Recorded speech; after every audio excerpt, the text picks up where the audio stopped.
लोग innovation channel में आज आपका स्वागत है। आज मैं आपको सबसे ज्यादा इंपॉर्टेंट इस 3 मिनट के शॉर्ट में मैं आपको आज सारी की सारी एक ऐसी नॉलेज देने वाला हूं कंडक्टर से रिलेटेड दोस्तों, जो आपके पेपर में आने वाले सारे के सारे क्वेश्चंस क्लियर कर देगी दोस्तों।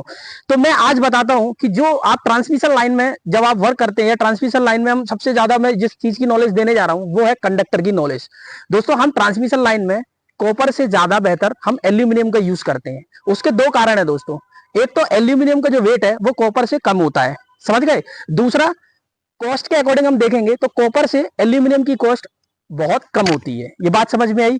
तो ये सबसे बड़े मेजर दो रीजन है। इसके बाद मैं आपको एक और नई चीज बताने जा रहा हूं कि दोस्तों हम जो ट्रांसमिशन लाइन में एल्यूमिनियम कंडक्टर का यूज करते हैं वो कंडक्टर स्ट्रैंडेड कंडक्टर होता है दोस्तों। स्ट्रैंडेड कंडक्टर का मतलब ये होता है कि एक एक कंडक्टर को आपस में मेट दिया जाता है, इसको स्ट्रैंड बनाया जाता है। उसके दो बड़े रीजन है। क्योंकि सॉलिड कंडक्टर का हम यूज करेंगे दोस्तों तो स्किन इफेक्ट आ जाएगा दोस्तों, और इस स्किन इफेक्ट को खत्म करने के लिए हम स्ट्रैंडेड कंडक्टर का उपयोग करते हैं। दूसरा एक और इंपॉर्टेंट है जो आपने किताब में आज तक पढ़ा ही नहीं है दोस्तों। स्ट्रैंडेड कंडक्टर का यूज करने का सबसे अच्छा है कि ये पोर्टेबल बन जाता है, इसको हम कहीं भी रोल कर सकते हैं। अगर आप सॉलिड कंडक्टर यूज करेंगे तो दोस्तों उसको रोल नहीं कर पाएंगे। ये बात क्लियर हुई। तो आज मैं सारे के सारे कंडक्टर से जो आपने किताबों में नाम सुने होंगे और मैं आपको आज प्रैक्टिकली उनको दिखाऊंगा और बताऊंगा प्रैक्टिकली कि कौन किस वोल्टेज पे यूज होता है दोस्तों। देखिए मैं जिस कंडक्टर को दिखा रहा हूं ये कंडक्टर मेरा क्या है, पेंथर कंडक्टर है, समझ रहे हैं। मैं आपको एक कैटेगरी पहले एक बार में बता देता हूं। 4 प्रकार के कंडक्टर होते हैं, डॉग, पेंथर, जेब्रा और मूस। जो डॉग कंडक्टर होता है वो 33 केवी से 66 केवी तक यूज किया जाता है, समझे मेरी बात। उसके बाद बात कर रहा हूं मैं इस पेंथर की। पेंथर जो होता है 66 केवी से 132 केवी। अगर हम हिंदी मीडियम वाले जो बच्चे हैं 66 केवी से लेके 132 केवी तक हम पेंथर का यूज करते हैं। 132 से लेके 220 पे जाएंगे तो 132 से लेकर 220 पर जाएंगे तो ये जो कंडक्टर है वो है जेब्रा कंडक्टर, समझ रहे हैं दोस्तों। ये कंडक्टर कौन सा है, जेब्रा कंडक्टर। अब हम बात करते हैं इससे और ऊपर वोल्टेज पे जब हम जाएंगे तो वो कंडक्टर है हमारा मूस। कौन सा कंडक्टर है दोस्तों, मूस। ये 220 से ले जाके 400 केवी और 765 तक अगर हम चले जाएं तो वैसे तो हम इसका प्रॉपरली बात करें तो 220 से ऊपर हम इसका यूज कर सकते हैं, ठीक है।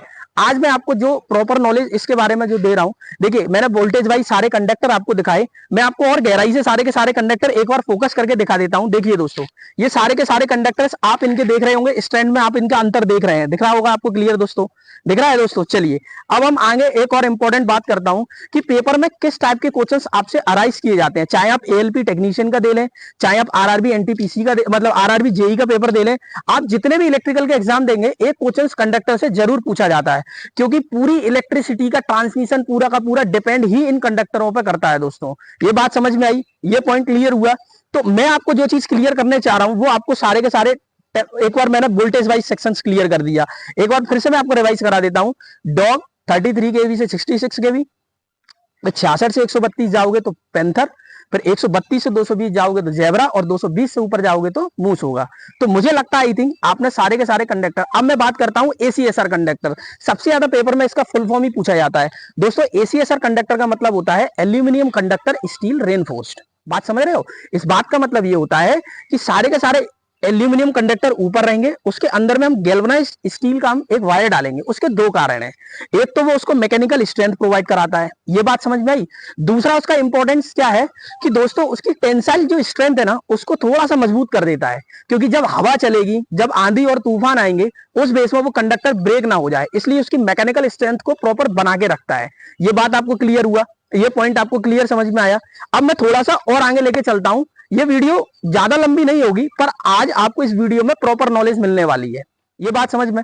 अब मैं आपको प्रॉपर बताता हूं कि स्ट्रैंडेड कंडक्टर को मैं आपको प्रैक्टिकली दिखाता हूं कि बैंड और फोल्डिंग कैसे की जाती है। आइए दोस्तों मैं आपको दिखाता हूं। देखिए देखिए मैं आपको पूरा का पूरा इस सिस्टम पे लेके जा रहा हूं। आप यहां देख सकते हैं कि ये पूरा का पूरा कंडक्टर जो आप देख रहे हैं ये कंडक्टर स्ट्रैंडेड है, इस वजह से इसको फोल्डिंग किया गया है। समझ रहे हैं दोस्तों, पूरा फोल्डिंग। अगर मैं इस कंडक्टर को सॉलिड यूज कर लेता तो फिर मैं क्या इसको बैन कर पाता, नहीं कर पाता। तो इंटरव्यू में आने वाले सारे के सारे क्वेश्चंस वो मैंने आपको सारे के सारे क्लियर कराए। अब मैं आपको एक और इंपॉर्टेंट नॉलेज बताने जा रहा हूं, वो आप प्रॉपर देखिए। सबसे पहली बात तो ये होती है कि भाई जो एल्यूमिनियम का कंडक्टर है उसका एक और इंपॉर्टेंस होता है, एल्यूमिनियम का कंडक्टर में आप वो खुद अपना एक सेल्फ इंसुलेशन को क्रिएट कर लेता है। कैसे कर लेता है? जब एल्यूमिनियम का कंडक्टर ऑक्सीजन के कांटेक्ट में आता है तो दोस्तों वो एल्यूमिना ऑक्साइड बनाता है, जो उस पर एक अपनी एक इंसुलेटर की लेयर बन जाती है दोस्तों, और उस पर धीरे से मजबूती बढ़ जाती है। क्या ये बात समझ में आई दोस्तों? तो आज के लिए वीडियो में इतना ही। मैंने आपको प्रॉपर नॉलेज दिखाई, सारे के सारे कंडक्टर्स दिखाए। दोस्तों अगर वीडियो पसंद आई हो तो लाइक शेयर और इसको सब्सक्राइब जरूर करें, क्योंकि आने वाले सारे वीडियो, और कमेंट करके बताएं कि आपको कैसा लगा ये वीडियो। दोस्तों प्रैक्टिकली सारी चीजें आपने देखी हैं। आज के लिए वीडियो में इतना ही।